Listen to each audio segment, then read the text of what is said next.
ആഹാ, ഇത്രയും നേരം നോക്കിയിട്ട് ഒരു പോസിറ്റീവ് ന്യൂസ് ഇപ്പോഴാണ്ട്. 60 കഴിഞ്ഞ ദമ്പതികൾക്ക് കുഞ്ഞു പിറന്നു. ഇവിടെ ചെറുപ്പക്കാർ വരെ കുട്ടി ഉണ്ടാവാൻ കഷ്ടപ്പെടുമ്പോഴാണ്.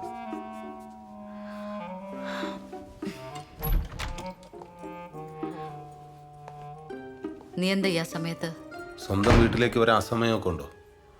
അമ്മ എന്തെടുക്കായിരുന്നു? നൈറ്റിയുടെ ഹോക്ക് സ്റ്റിച്ച് ചെയ്യായിരുന്നു. അച്ഛനോടെ?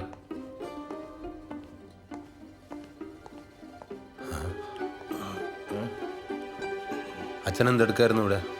ഞാൻ കിടക്കായിരുന്നു.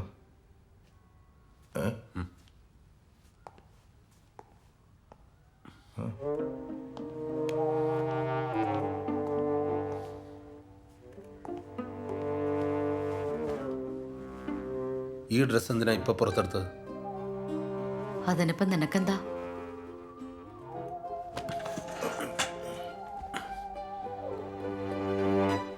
ആ മുറി ഒഴിഞ്ഞു കിടക്കയല്ലേ? അച്ഛൻ ഇനി മുതൽ അവിടെ കിടന്നാൽ മതി. ഒരുമിച്ചുള്ള കിടത്തം ഇനി വേണ്ട, മനസ്സിലായല്ലോ?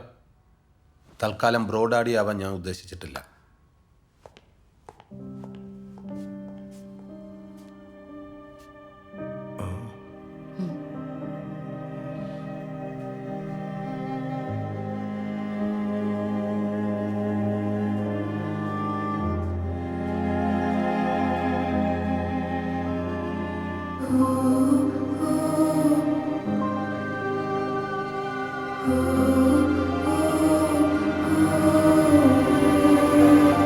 ഇത് ഫസ്റ്റ് ക്യാമറ സാർ, ഇതാണ് സെക്കൻഡ് വരുന്നത്.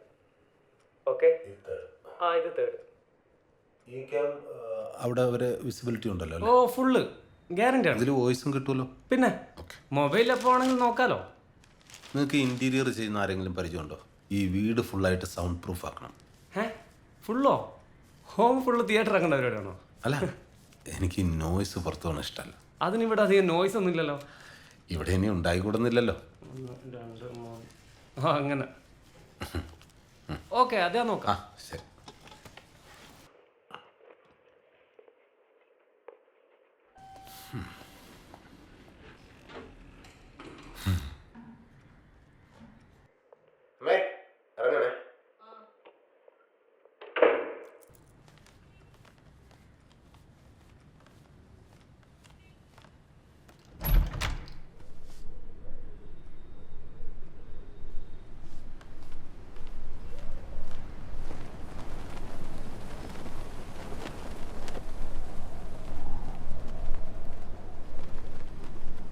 നമുക്ക് അധികാലം ഇങ്ങനെ മുന്നോട്ട് പോകാൻ പറ്റുമെന്ന് തോന്നുന്നില്ല.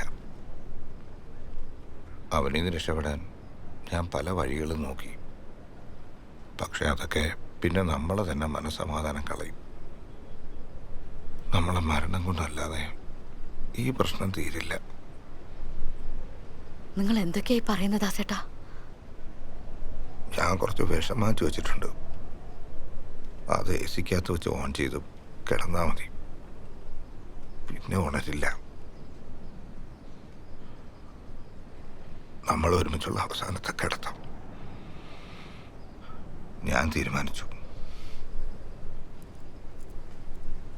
ദാസേട്ടാ, നമ്മൾ എന്തിനു മരിക്കണം?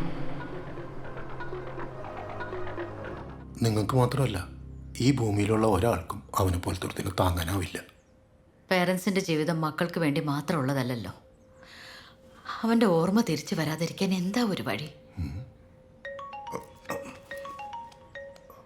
അയ്യോ, രൂപേഷ് ഡോക്ടറാ? സ്പീക്കറിലിട്. ഹലോ ഡോക്ടറെ. ഇന്ന് നേരത്തെ പോയോ? എവിടെ? എന്താ ഡോക്ടറെ? ഒരു സന്തോഷ വാർത്ത ഉണ്ടായിരുന്നു. എന്താണാവോ? നിങ്ങളല്ലേ പറഞ്ഞത് ബിമിനത്തിനെ അന്വേഷിച്ചാൽ കിട്ടില്ലെന്ന്? അവനെ ഞാൻ പൊക്കി. ആള് ദുബായിലുണ്ടായിരുന്നു. ഇപ്പൊ ഇങ്ങനെ എത്തും. എയർപോർട്ടിൽ തന്നെ വിളിച്ചിരുന്നു. അവര് തമ്മിലൊന്ന് സംസാരിച്ചാൽ മതി. നിങ്ങളുടെ പഴയ ബിനുവിനെ ഞാൻ തിരിച്ചു തരും. ശരി. ഹാപ്പി അല്ലേ? അയ്യോ, ഇനിയിപ്പോൾ എന്താ ചെയ്യാ? ഇനിയിപ്പോൾ ഒരു വഴിയേ ഉള്ളൂ. നമുക്ക് പ്രാർത്ഥിക്കാം. എന്തോ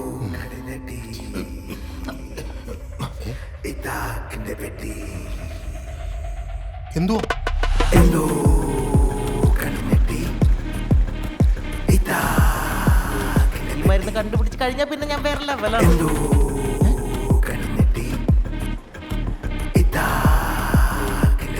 വിമിനിത്ത് യെസ്, എൻ്റെ ബിനു. അവൻ എന്നെ മാത്രം ഓർമ്മ പറഞ്ഞപ്പോൾ ഞാൻ കരഞ്ഞു പോയി ഡോക്ടറെ.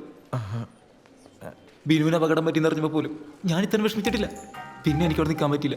കിട്ടിയ ഫ്ലൈറ്റിന് ടിക്കറ്റ് എടുത്ത് ഞാൻ പോന്നു. എൻ്റെ ബിനു വേണം ഡോക്ടറെ, എനിക്കവനെ കാണണം. Room number 106. ആ,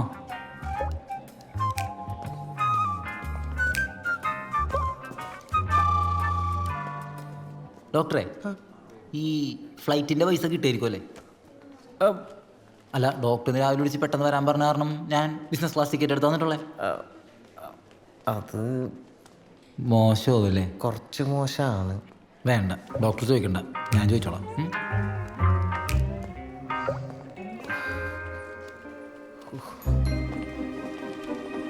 ആ ഇത് കണ്ടിന്യൂ ചെയ്തോ. ആ ഡോക്ടറെ, ആ. ആ ബിമിനിത്ത് എന്ന് പറഞ്ഞ ആളെത്തിയോ? അവൻ ആ ബിനോൺ റൂമിലേക്ക് പോയിട്ടുണ്ട്. അതെ, വേറൊരു സന്തോഷ വാർത്തയുണ്ട്, പറയാം. ക്യാബിനിലേക്ക് വാ. നിങ്ങൾക്ക് സന്തോഷത്തിൻ്റെ പെരുന്നാളാണല്ലോ. ഡോക്ടറെ, നമ്മൾ വിടുവോ? നമ്മളല്ല, നിങ്ങൾ പെടും. നിങ്ങൾ ഈ വിഷയം എന്നോട് പറയാൻ പോലും പാടില്ലായിരുന്നു. തുറന്നു പറഞ്ഞാലേ പ്രശ്നങ്ങൾക്ക് പരിഹാരം കാണാൻ പറ്റുന്ന ഡോക്ടർ തന്നെയല്ലേ പറഞ്ഞത്? എന്ന് വെച്ച് നിങ്ങളുടെ ഈ പ്രശ്നത്തിന് പരിഹാരം കാണാൻ പറ്റുമെന്ന് എനിക്ക് തോന്നുന്നു. ഈശ്വര, അപ്പൊ ഞങ്ങളിപ്പോ എന്ത് ചെയ്യും? നിങ്ങളൊരു കാര്യം ചെയ്യും, നിങ്ങൾ അവിടെ പോയിട്ട് ആ സന്തോഷം എന്താണെന്ന് അറിയും. ആ, ശരി, നിങ്ങൾ ഇവിടെ പോയിട്ട് ഈ സന്തോഷം എന്താണെന്ന് നോക്ക്. ശരി, ഓൾ ദി ബെസ്റ്റ്. ഡോക്ടറെ, ഡോക്ടർ ഇനി വാ. വാ, എന്നെ വിടൂ. എൻ്റെ ബിനു, അന്ന് നീ എനിക്ക് കുറച്ച് പൈസ മറിച്ച് തരാന്ന് പറഞ്ഞാണല്ലോ നിന്റെ തല കടിയുള്ളൂന്ന്. ശരിക്കും നിന്റെ വയറ്റത്തടിയുണ്ട്. നിക്കക്കളില്ലാണ്ടായപ്പോൾ ഞാൻ ദുബായിക്ക് പോയി. ആട് ജീവിതം ഒന്നുമല്ല ബിനു, പട്ടി ജീവിതം. എൻ്റെ പട്ടി ജീവിതം. ആള് ഫിസിക്കലി ഓക്കെയാണ്. ഇനിയിപ്പോൾ എവിടെ ഇങ്ങനെ കിടത്തേണ്ട കാര്യമുണ്ടോ? ഡിസ്ചാർജ് ചെയ്യുന്നതല്ലേ നല്ലത്. അയ്യോ, അതല്ല, ഇവിടെയാണെങ്കിൽ നമ്മളെല്ലാവരും സേഫാ. സേഫ് ആയിരുന്നിട്ട് എന്താ കാര്യം? ബിനു ഇമ്പ്രൂവ് ആവണ്ടേ? ആ, നീ എനിക്ക് ആ പൈസ സംഘടിപ്പിച്ചു തരണം, പ്ലീസ്. ഇപ്പം ഇങ്ങനെ ഉറങ്ങാറ്? ഉറങ്ങി? അയാൾക്ക് എന്തെങ്കിലും ഓർത്തെടുക്കണമെങ്കിൽ അയാൾ ജനിച്ചു വളർന്ന വീടും പരിസരവും ഒക്കെ കാണുമ്പോഴാണ്. അല്ല ഡോക്ടറെ? പിന്നല്ലാതെ ഞാനിത് ഇവരോട് 100 പ്രാവശ്യം പറഞ്ഞു. ആ അതാണ്. അപ്പം നാളെ എന്തായാലും ഇവിടുന്ന് ഡിസ്ചാർജ് ആവണം. ഓക്കെ, ഇനിയിപ്പോൾ ഇവിടെ കിടന്നിട്ട് ഞാൻ വിനിത്താണ്. ഒന്നുകൂടെ വരൂ, ഒരു കാര്യം പറയാനാ. ആ ബിമിനിത്താണ്. അവൻ ആ ഫ്ലൈറ്റ് ടിക്കറ്റിൻ്റെ കാശൊന്ന് കൊടുക്കണമായിരുന്നു. 1.5 ലക്ഷം രൂപ. 1.5 ലക്ഷം രൂപയാ? എൻ്റെ കയ്യിലൊന്നുമില്ല. അപ്പോൾ നമ്മൾ ഡോക്ടറെ, പുള്ളിക്ക് എന്നെ അങ്ങോട്ട് കിട്ടണല്ലോ. അതാണ് ഇവിടെ പ്രശ്നം, കിട്ടണില്ല. ആണോ? നിങ്ങൾ സംസാരിച്ചിരിക്കും, എനിക്കൊരു കേസ് ഉണ്ട്. ഡോക്ടർ, ഫോട്ടോ കാണണമല്ലോ. ആ, കിട്ടി കിട്ടി. ഈ ഒരൊറ്റ ഫോട്ടോ കാണിച്ചു കൊടുത്താൽ മതി. ബിനുവിന് കംപ്ലീറ്റ് കാര്യങ്ങളും കൃത്യമായിട്ട് ഓർമ്മ വരും. ആ, എന്തെങ്കിലും കൊടുത്ത് ഒഴിവാക്കാം. മോനെ, ആ. ദേ, എവിടെ? ഓ, ഈ ഫോട്ടോ എനിക്ക് അയച്ചു തരണേ. ഞാൻ ബിരുവിന് അയച്ചു കൊടുത്തോളാം. പിന്നെ മോൻ്റെ എയർ ടിക്കറ്റ് ഇല്ലേ, അതിൻ്റെ കാശ് ഞാൻ തരാം. തരൂ. ഓ, പിന്നെ ജീപേ ചെയ്ത് തരാം. ഓ, സത്യം പറയാലോ, ബിനു മാത്രമല്ല നിങ്ങളുടെ കുടുംബം മുഴുവൻ എക്സ്ട്രാ ഡീസൻ്റാണ്. ആ